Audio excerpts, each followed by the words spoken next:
Hi learners, this is Neha Iqbal, your social science educator. Today I am going to teach you all the part 2 of the chapter Nationalism in India. Children, I hope you must have enjoyed the part 1 और आपको जो गांधी जी और Britishers के बीच में जो cold war चल रहा था वो भी बड़े मज़ेदार लगा होगा। तो अब हमको आगे ये देखना है कि फाइनली जब गांधी जी ने अपने सारे मूवमेंट को कॉल्ड ऑफ कर दिया था, अब गांधी जी के दिमाग में क्या चल रहा था, क्योंकि गांधी जी चुप रहने वालों में से तो बिल्कुल भी नहीं थे। अब गांधी जी बड़े ही गहरी सोच में थे। इतने में एक साइमल्टेनियसली अगर हम बात करें चिल्ड्रन, जब जलियांवाला बाग में से क्या चल रहा था, हमारे इंडिया में एक खिलाफत इशू चल रहा था जो दो लीडर मिलके चला रहे थे, प्रोटेस्ट कर रहे थे। और उस प्रोटेस्ट के जो लीडर थे वो थे मोहम्मद अली एंड शौकत अली, जिनको हम अली ब्रदर्स भी कहते हैं। They were the most famous political leader, Muslim political leaders. तो चलो अब क्या था, तो अब हम थोड़ा उसी सिचुएशन पे चलते हैं। हमने जैसे देखा कि जो वॉर हुआ था, फर्स्ट वर्ल्ड वॉर, टैग और बीआरएफ के बीच में, और हमारे जो टैग कंट्रीज थी वो बीआरएफ कंट्रीज से हार गई थी। अब जब कोई हारता था तो पहले ट्रीटी इंपोज की जाती थी। तो व्हाट वाज हैपनिंग कि जो ये प्रेजेंट डे टर्की है वो पहले ओटोमन एम्पायर कहलाया जाता था। तो यहाँ ओटोमन एम्पायर पे हार्श ट्रीटी इम्पोज की जा रही थी, वो तो इम्पोज की जा रही थी, that is the different thing. लेकिन जो खलीफा थे उनको सब परेशान कर रहे थे, उनको मतलब बहुत गंदे तरीके से बिहेव किया जा रहा था, उनको परेशान किया जा रहा था। Now the question arises, what is the meaning of Khalifa? पूरे वर्ल्ड में जो इस्लामिक हेड है उनको खलीफा कहा जाता है। तो पहले क्या होता था, पहले भी और अभी भी, जब भी एक दूसरे के कम्युनिटी के ऊपर कोई भी बात आती है, चाहे वो हिंदू हो चाहे वो मुस्लिम हो, तो हम एक दूसरे का साथ देने के लिए खड़े हो जाते हैं, तैयार हो जाते हैं। तो ऐसा ही कुछ यहाँ था, यहाँ खलीफा पर इम्पोज की जा रही थी ट्रीटी। तो पूरे वर्ल्ड वाइड जितने मुस्लिम्स थे वो अपने अपने जगह पे प्रोटेस्ट कर रहे थे, ये दिखाने के लिए कि वो सब लोग खलीफा के सपोर्ट में खड़े हुए हैं। तो यही सिचुएशन इंडिया में भी थी। इंडिया में जो अली ब्रदर्स हैं, मोहम्मद अली एंड शौकत अली, यहां पर ये लोग भी प्रोटेस्ट कर रहे थे इन द सपोर्ट ऑफ खलीफा। बस ये इतना सा इशू है जो आपको ध्यान रखना है। तो अब ये दोनों जब प्रोटेस्ट कर रहे थे और इन लोगों ने क्या किया, बॉम्बे में एक खिलाफत कमेटी बनाई मार्च 1919 और इस चीज़ों के ऊपर सारा डिस्कशन किया, प्रोटेस्ट निकाले, क्योंकि उनको खलीफा को सपोर्ट करना था। इस टाइम पर एक्चुअल में गांधी जी ने सोचा कि छोटे मोटे मूवमेंट से कुछ नहीं होगा, मुझे ना ऐसा कुछ करना पड़ेगा जो पूरे देश को साथ में ले आए। अब देश में रहने वाले लोग कौन थे? हिंदूज थे, मुस्लिम्स थे, क्रिश्चियंस भी थे, अदर रिलीजन्स के लोग भी थे। तो चलो मेन जो गांधी जी ने पकड़ा वो था हिंदू एंड मुस्लिम रिलीजन्स को। रीजन, इन दोनों को एक साथ लाना मतलब ये था कि आज़ादी हमारे लिए और आसान हो जाती। तो गांधी जी ने इसी चीज का फायदा उठाया जो खिलाफत इशू चल रहा था, और बात की शौकत अली और मोहम्मद अली से कि तुम लोगों का भी यहाँ पर पूरा मोटिव पूरा हो जाएगा और मेरा भी मोटिव यहाँ पूरा हो जाएगा, क्यों ना हम सब लोग साथ में मिल जाएं। तो चिल्ड्रन यहाँ पर बात आती है खिलाफत इशू प्लस स्वराज। स्वराज मतलब जो गांधी जी स्वराज की बात करते थे, स्वराज यहाँ किसको कहते हैं? Swaraj means independence, Swaraj means freedom. तो गांधी जी ने कहा तुम्हारा खिलाफत इशू और हम सब लोग मिलके स्वराज के लिए, और शुरू करते हैं नॉन कोऑपरेशन मूवमेंट। अब बात आती है कि ये नॉन कोऑपरेशन मूवमेंट क्या है जो गांधी जी ने कलकत्ता सेशन 1920 में शुरू किया था। अब बात आती है कि मैम ये कलकत्ता सेशन क्या है? एक्चुअल चिल्ड्रन, पहले कांग्रेस क्या करती थी, सेशंस करती रहती थी, मीटिंग्स करती रहती थी जगह जगह। सितंबर 1920 कलकत्ता में भी मीटिंग थी, और उस मीटिंग में गांधी जी ने खिलाफत इशू प्लस स्वराज को मिलाकर शुरू किया नॉन कोऑपरेशन मूवमेंट। अब यहां पर पॉइंट एक और आता है चिल्ड्रन, 1909 में Gandhi ji wrote a book which was named as Hind Swaraj. उसका नाम क्या रखा था गांधी जी ने? हिंद स्वराज। गांधी जी का ये कहना था कि आज जो ब्रिटिशर्स हम पे राज कर रहे हैं, आज जो कॉलोनियल रूल है, वो सिर्फ हमारे ही कारण है। We people are responsible for the same. अगर हम इन ब्रिटिशर्स को सपोर्ट ही ना करें, अगर हम इन ब्रिटिशर्स की चलने ही ना दें, इन ब्रिटिशर्स के लाए हुए हम क्लॉथ्स नहीं खरीदें, प्रोडक्ट्स नहीं खरीदें, तो क्या ये हम पे राज कर पाएंगे? बिल्कुल नहीं। तो आज जो कॉलोनियल रूल है और जो ब्रिटिशर्स हम पे राज कर रहे हैं, उसका कारण हम खुद हैं, क्योंकि हम उनको सपोर्ट करते हैं। ये बात गांधी जी ने अपनी बुक हिंद स्वराज 1909 में जो लिखी थी उसमें बोल दी थी। अब इसी स्वराज का मोटिव लेते हुए, खिलाफत इशू के साथ मिलाते हुए गांधी जी ने शुरू किया non cooperation movement. See the meaning of this word in this itself. Non cooperation मतलब कोऑपरेट ना करना किसी भी चीज के लिए। तो गांधी जी यही बात यहां कह रहे थे और यही बात को अब हम प्रैक्टिकली करने वाले थे। सो लर्नर्स, गांधी जी ने शुरू किया नॉन कोऑपरेशन मूवमेंट और गांधी जी ने कहा कि सबसे पहले तो ये जो टाइटल्स हमको दिए गए ना ब्रिटिशर्स के थ्रू, मैडम, सर, नाइटहुड, पहले तो इन्हें सरेंडर करो। दूसरा, जितने भी फॉरेन प्रोडक्ट्स हैं, क्लोथ्स हैं, उनको बॉयकॉट करना स्टार्ट करो। Now ma'am, what is the meaning of boycott? Boycott means त्याग देना, छोड़ देना, एक्सक्लूड कर देना। तो चलन यहाँ गांधी जी का कहना था कि जितने भी फॉरेन प्रोडक्ट्स हैं, क्लोथ्स हैं, जो हमारे को ब्रिटिशर्स लाके देते हैं, एक्सपोर्ट करते हैं इंडिया में, उन सबको बॉयकॉट करना स्टार्ट करना पड़ेगा। फिर यहाँ जितने हेडमास्टर्स थे, टीचर्स थे, सब ने रिजाइन कर दिया। जितने भी इंस्टीट्यूशंस थे, कॉलेजेस थे, यूनिवर्सिटीज थी, सब जगह से। Liquor shops were picketed. Now what is the meaning of picketed? Picketed means कि एंट्री और एग्जिट दोनों को ही बंद कर देना और दरवाजे पे बैठ जाना और मोर्चा करना, धरना करना। It is known as picketed. तो जितनी भी लिकर शॉप्स थी, सबके आगे धरने होने लगे कि किसी का भी अंदर जाना, एंट्री करना मना है, क्योंकि गांधी जी का कहना था कि ये अगर चीजें बेचेंगी, लिकर बेचेगा, तो देश क्या होगा? बर्बाद होगा। और मजे कौन लेंगे? ब्रिटिशर्स लेंगे। तो यहां क्या हुआ? लिकर शॉप्स वर पिकेटेड। जितने भी लॉयर्स थे उन सब ने लीगल प्रैक्टिसेस बंद कर दी, कोर्ट जाना बंद कर दिया। जो इलेक्शंस होने वाले थे, काउंसिल इलेक्शंस होने वाले थे, लोगों ने तो उनको भी बॉयकॉट करना स्टार्ट कर दिया था। लेकिन Indian national Congress, in simple word Congress party जो थी, वो रिलेक्टेंट हो रही थी काउंसिल इलेक्शंस को बॉयकॉट करने से। रिलेक्टेंट मींस पीछे हट रही थी, वो रेडी नहीं थी कि हम काउंसिल इलेक्शंस को बॉयकॉट करें। फिर यहाँ पर जितने भी मर्चेंट्स थे, ट्रेडर्स थे, उन सब ने रिफ्यूज कर दिया था कि अब हम फॉरेन गुड्स को ट्रेड नहीं करेंगे। मतलब पूरी तरीके से गांधी जी ने ये सब जगह फैला दिया था कि अब हमको ब्रिटिशर्स को नॉन कोऑपरेट करना है, अब हम उनको सपोर्ट नहीं करेंगे, क्योंकि अगर हम उन्हें सपोर्ट करेंगे तो वो उतना ही हम पे हावी होते जाएंगे।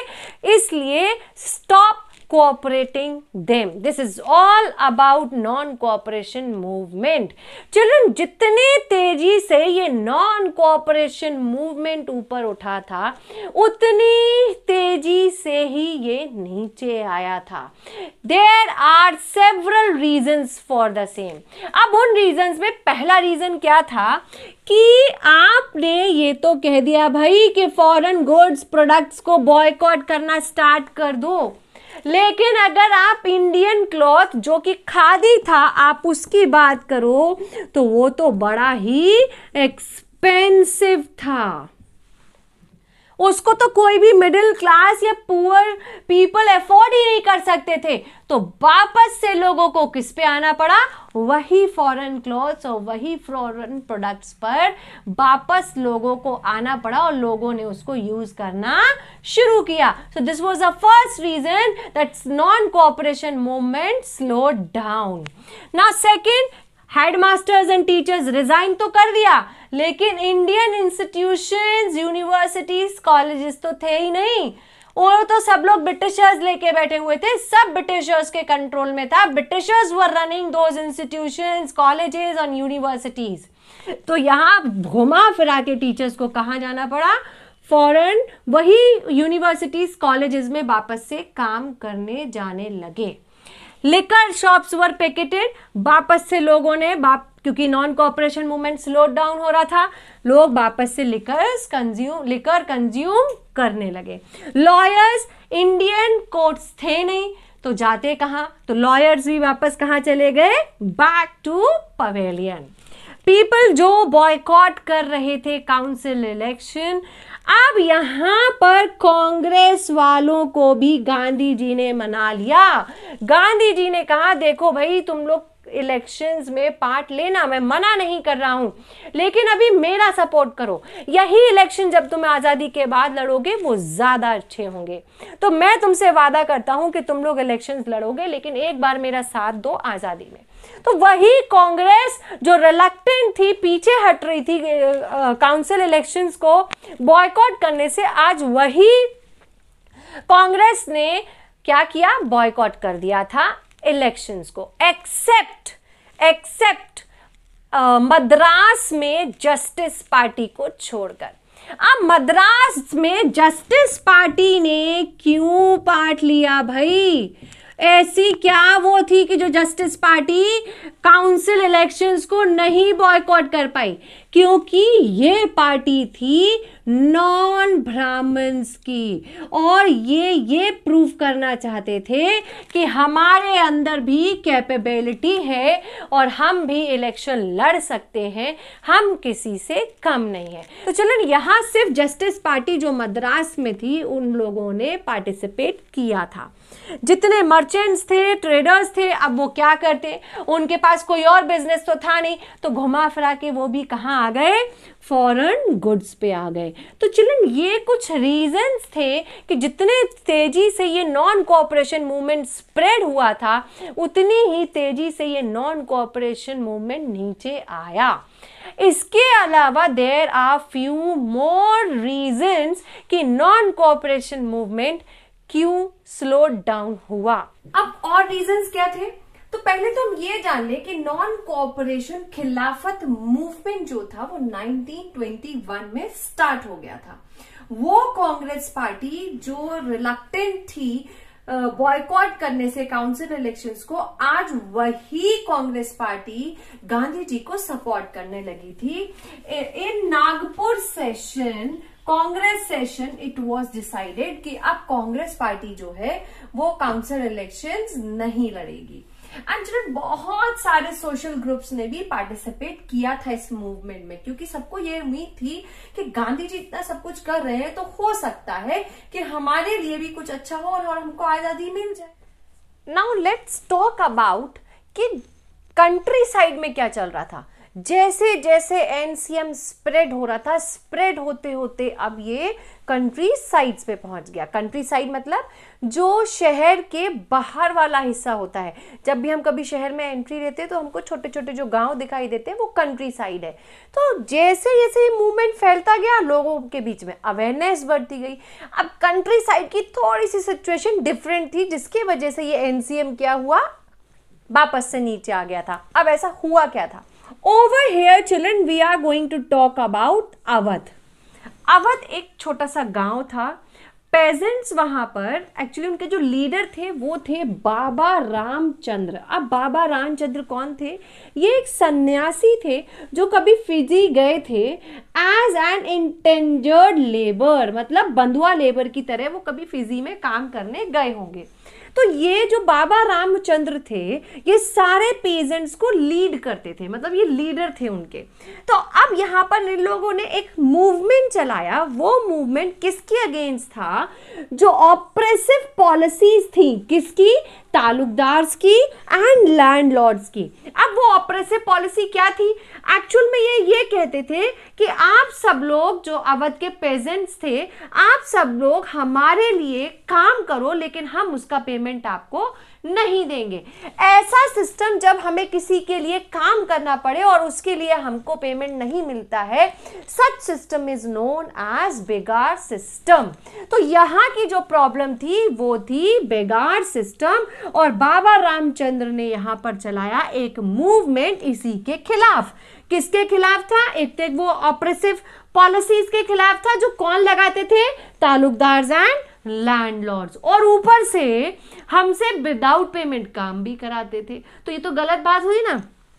तो चिल्ड्रन, अब इस मूवमेंट में जो सबसे पहली चीज इन लोगों ने करी वो ये करी, इन लोगों ने नाई धोबी बंद कर दिया। नाई धोबी बंद मतलब बड़े बड़े जो लोग होते हैं उनकी अगर छोटी छोटी जो सर्विसेज हैं वो बंद कर दी जाए तो वो बड़े हैरान परेशान हो जाते हैं। तो पंचायत ने डिसाइड किया कि हम ना अपनी सर्विसेज अब इनको देंगे ही नहीं। किस टाइप की सर्विसेज? जो बार्बर थे, जो आपके धोबी थे, या जो काम छोटे छोटे लेवल पे जो उनका काम करते थे, उन्होंने कहा अब हम आपको कोई सर्विसेज ऐसी नहीं देंगे। और देखते देखते फिर नेहरू जी ने भी इस मूवमेंट को ज्वाइन किया इन 1920, और उन्होंने एक ओथ, जिसको हम अवध भी कहते हैं, किसान सभा बनाई और उन लोगों के पेजेंट्स के हक में लड़ने के लिए तैयार हो गए। देखते ही देखते ये ओध किसान सभा या फिर अवध किसान सभा देखते ही देखते 300 विलेजेस में फैल गई। मतलब देखो लोगों को कितना पसंद आ रहा था ये मूवमेंट कि भैया अब हम आपको कोई सर्विसेज नहीं देंगे, अब हमको चाहिए आप लोगों से आज़ादी, ना ही हम आपके लिए अब काम करेंगे। आप हमसे अपनी रेंट पे ज़रूर काम कराते हो लेकिन हमारे को पेमेंट तो देते नहीं हो, ऊपर से आपको रेंट भी चाहिए, तो हम तो आपके लिए काम नहीं करेंगे। ये था पूरा मूवमेंट। अब बात करते हैं जो कांग्रेस के लीडर्स थे, उनको ये पसंद नहीं आया। अब आप सोच रहे होगे मैम जो कांग्रेस के लीडर थे उनको ये पसंद क्यों नहीं आया? There is a reason behind. क्योंकि जो कांग्रेस पार्टी के जो लोग थे उनको सपोर्ट मिलता था बड़े बड़े पेजेंट्स, जमींदार, तालुकदार, लैंडलॉर्ड से। अब जब कांग्रेस पार्टी को सपोर्ट ही नहीं मिलेगा, किससे? पेजेंट से। क्यों? क्योंकि कांग्रेस पार्टी के कौन थे? नेहरू जी थे, और नेहरू जी ने क्या किया था? इस सभा को ज्वाइन कर लिया था, इस सभा को हेड किया था। तो जाहिर सी बात है और जो लीडर्स थे वो इससे क्या हो गए? अनहैप्पी। उन्होंने कहा कि लो अब हमारे को सपोर्ट कौन करेगा? क्योंकि पार्टी वालों को क्या चाहिए होता है? फंड चाहिए होता है, पैसा चाहिए होता है, सपोर्ट चाहिए होता है बड़े बड़े पेजेंट्स, तालुकदार, जमींदार, लैंडलॉर्ड्स, इन सब का। तो वो अब यहाँ उनको मिलने वाला नहीं था। तो जो कांग्रेस के लोग थे वो क्या हो गए? नाखुश हो गए इस स्टेप से नेहरू जी के। अब देखते हैं आगे क्या होता है। सो चिल्ड्रन, इस मूवमेंट में सब लोग पार्टिसिपेट करने लगे।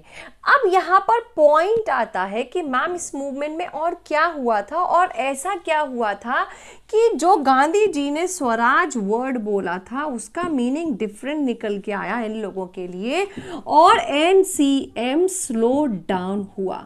चिल्ड्रन, उसकी वजह ये थी कि जैसे जैसे इनका मूवमेंट आगे बढ़ते जा रहा था, ब्रांचेस बढ़ती जा रही थी, लोगों के अंदर ना ताकत आती जा रही थी, तो लोगों ने क्या किया कि अब जो तालुकदार्स, मर्चेंट्स और लैंडलॉर्ड्स, इनके जो हाउसेस थे उन पे क्या कर दिया?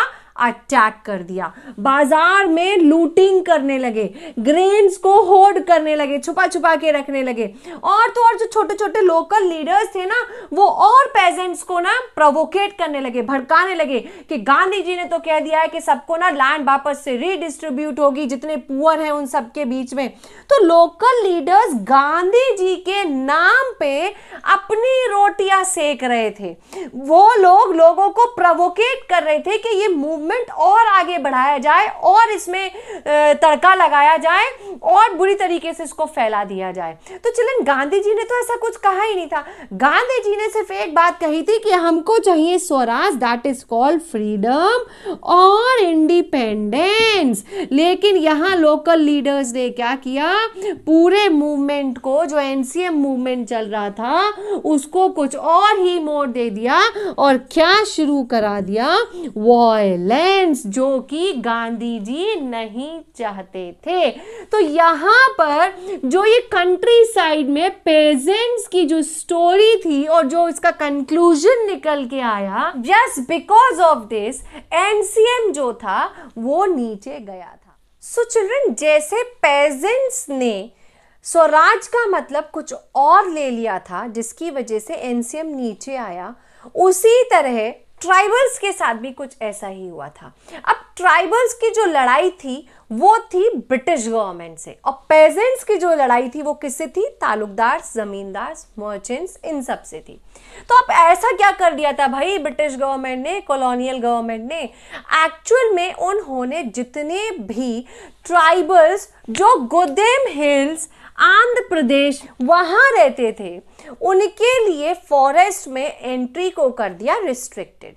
कहा गया कि अब आप कोई भी कैटल यहाँ नहीं ले जाएंगे ग्रेजिंग के लिए, आप यहाँ से कोई भी अपनी लकड़ियाँ वगैरह नहीं कलेक्ट करके ले जाएंगे। मतलब कुल मिला के पूरी तरीके से उनकी जो लाइवलीहुड थी ना, वो छीन ली थी, क्योंकि ट्राइबल्स हैं, उनका सब कुछ रोजी रोटी कहाँ से चलता है, लाइवलीहुड कहाँ से अरेंज करते हैं, वो अपना फॉरेस्ट से करते हैं। अब उनसे आप उनका फॉरेस्ट ही छीन लोगे तो फिर वो कहाँ जाएंगे, क्योंकि वो तो फॉरेस्ट में ही रहते हैं, उनका घर ही पूरे फॉरेस्ट होते हैं। तो वहाँ पे कॉलोनियल गवर्नमेंट ने अपना रूल जमाने की कोशिश की और सारे ट्राइबल्स की एंट्री क्या कर दी, प्रोहिबिटेड कर दी, वहां पर रोक दिया कि आज की बात तुम लोग फॉरेस्ट में एंट्री नहीं करोगे।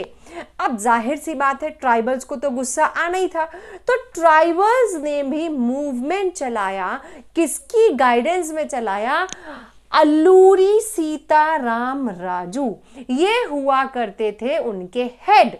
Under the guidance of Alluri Sitaram Raju जितने भी ट्राइबल्स थे उन लोगों ने रिवोल्ट करना चालू कर दिया, और कुछ लोग ऐसे भी थे जो फेडअप हो चुके थे, बेगार करते करते कॉलोनियल गवर्नमेंट के लिए, उनके लिए रोड कंस्ट्रक्ट करते थे, उनके कंस्ट्रक्शन के काम चलते ही रहते थे। तो उन्होंने कहा भैया हम विदाउट पेमेंट कब तक काम करते रहेंगे। कुछ लोग ऐसे भी थे ट्राइबल्स में।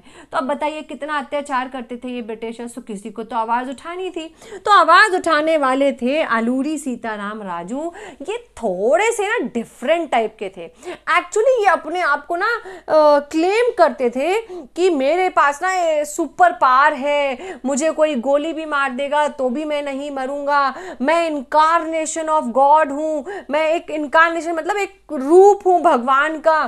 तो चिल्ड्रन ये कुछ ऐसी बातें करते थे लोगों को कन्विंस करने के लिए। तो लोग भी इनके बातों में आ जाते थे, अरे वाह ये इतना जादू जानते हैं कि हमारे सारे दुख हर लेंगे और यही हमारे भगवान हैं, ये कभी मरेंगे नहीं, ये हमेशा हम लोगों को अपना सहारा देंगे। तो लोग भी उनके बातों में आ गए थे।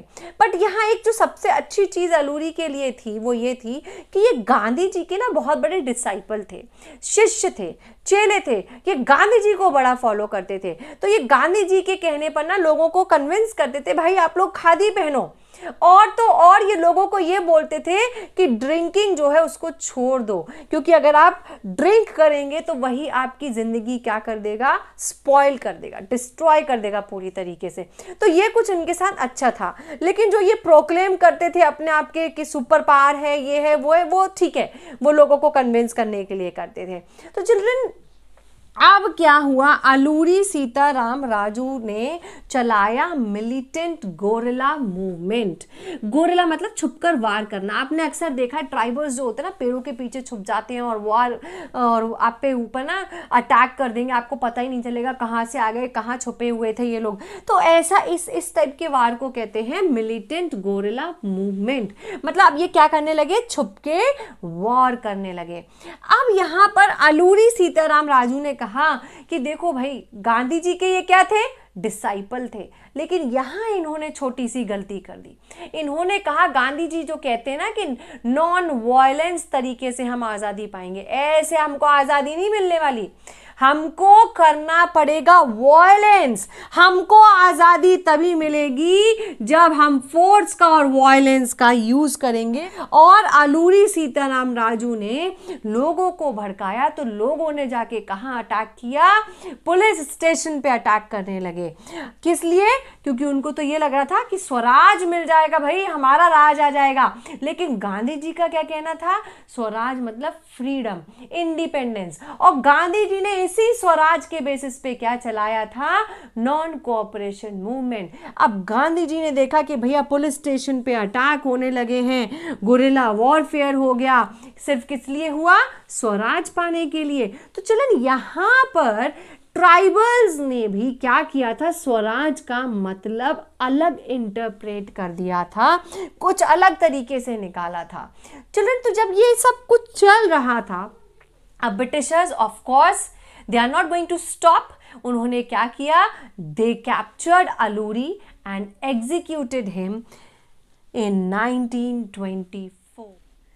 चिल्ड्रन, अब स्वराज इन प्लांटेशन क्या था? प्लांटेशन का मतलब होता है किसी भी चीज की कमर्शियल फार्मिंग करना।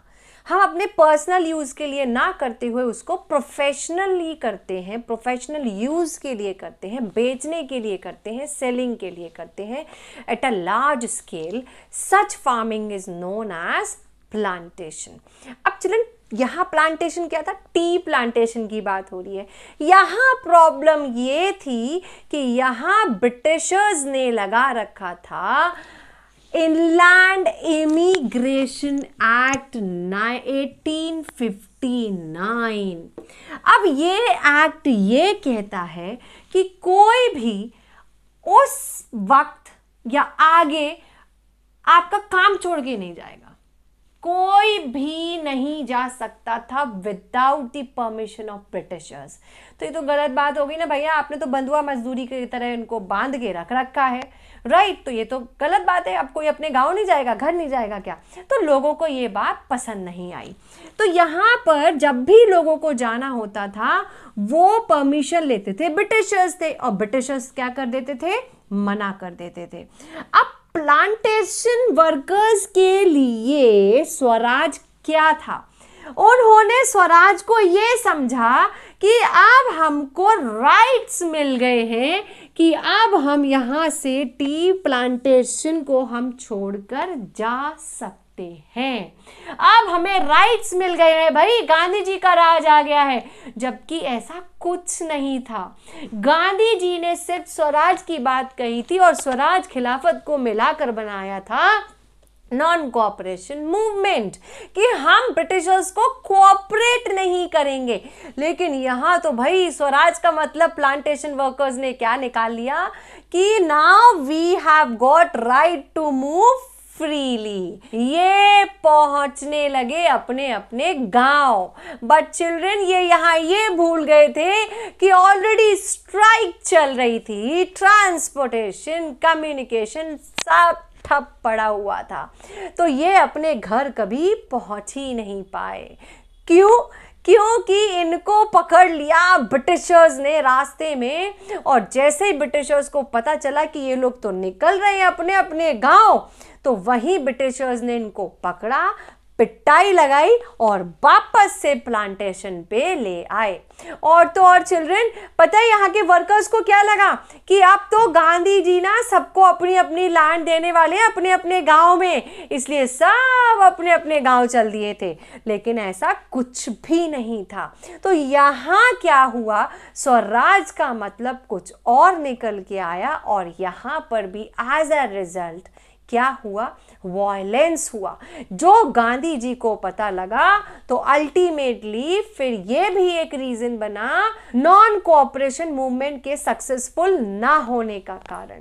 अब चिल्ड्रन लास्ट एक और चीज बचती है जिसकी वजह से फाइनली गांधी जी ने कहा कि लो भाई अब मैं नॉन कॉपरेशन मूवमेंट को ही बंद कर देता हूं, क्योंकि जो मैं चाह नहीं रहा था वही होता चला आ रहा है। पेजेंट्स के साथ भी हुआ, ट्राइबल्स के साथ भी हुआ, प्लांटेशन वर्कर्स के साथ भी हुआ, और वो जो सिटी में हुआ सो हुआ। तो ये सारे रीजन कम थे। जो लास्ट रीजन और हमको पढ़ना है कि नॉन कॉपरेशन मूवमेंट क्यों गांधी जी ने फाइनली कॉल्ड ऑफ कर दिया था, उसका कारण था चोरी चोरा इंसिडेंट। चिल्ड्रन, चोरी चोरा थोड़ा सा बड़ा फनी सा नेम है ये, बट है। ये एक प्लेस है गोरखपुर में। अब इसमें क्या था, छोटी सी स्टोरी है। It is a place at Gorakhpur. यहाँ पर लोग शांति से प्रोटेस्ट कर रहे थे ब्रिटिशर्स के अगेंस्ट, कि जो ब्रिटिशर्स उन पे अत्याचार कर रहे हैं, टॉर्चर कर रहे हैं, एक्ट लगा रखे हैं, उनके खिलाफ वो प्रोटेस्ट कर रहे थे। अब वहाँ पे जो पुलिस स्टेशन के लोग थे, पुलिस थी, उन्होंने कहा कि भाई आप ये डेमोन्स्ट्रेशन बंद कर दो, ये प्रोटेस्ट यहीं बंद कर दो। तो वहाँ के लोगों ने बोला कि हम नहीं करेंगे। जो प्रोटेस्टर्स थे उन्होंने कहा कि हम ये डेमोन्स्ट्रेशन बंद करेंगे ही नहीं। इतने में पुलिस ने क्या किया, उन लोगों पर कर दिया लाठी चार्ज और उनको बहुत बुरी तरीके से पीटना शुरू कर दिया। दे वर बीटन ब्रूटली। तो अब क्या था, लोगों को गुस्सा आ गया। लोग मींस प्रोटेस्टर्स को गुस्सा आ गया। प्रोटेस्टर्स ने जाके फायर लगा दी, पुलिस स्टेशन में आग लगा दी, और उसकी वजह से 21 पुलिस ऑफिसर्स डाइड। वो जिंदा ही जल गए। राइट। तो ये देख के तो गांधी जी भी डर गए भाई, कि मैं तो नॉन कोऑपरेशन मूवमेंट ये कह रहा था कि ब्रिटिशर्स को सपोर्ट नहीं करना है, ब्रिटिशर्स की चीजों को बॉयकॉट करना है, लेकिन यहां तो वायलेंस हो गया। फाइनली गांधी जी ने डिसाइड किया कि नहीं भाई, अब मैं कोई मूवमेंट ऐसा नहीं चलाऊंगा, और मैं नॉन कोऑपरेशन मूवमेंट को क्या करता हूं, वापस लेता हूं। सो चिल्ड्रन, अब इसके बाद क्या होने वाला था ये नेहा मैम आपको बताएगी पार्ट 3 में इस चैप्टर के।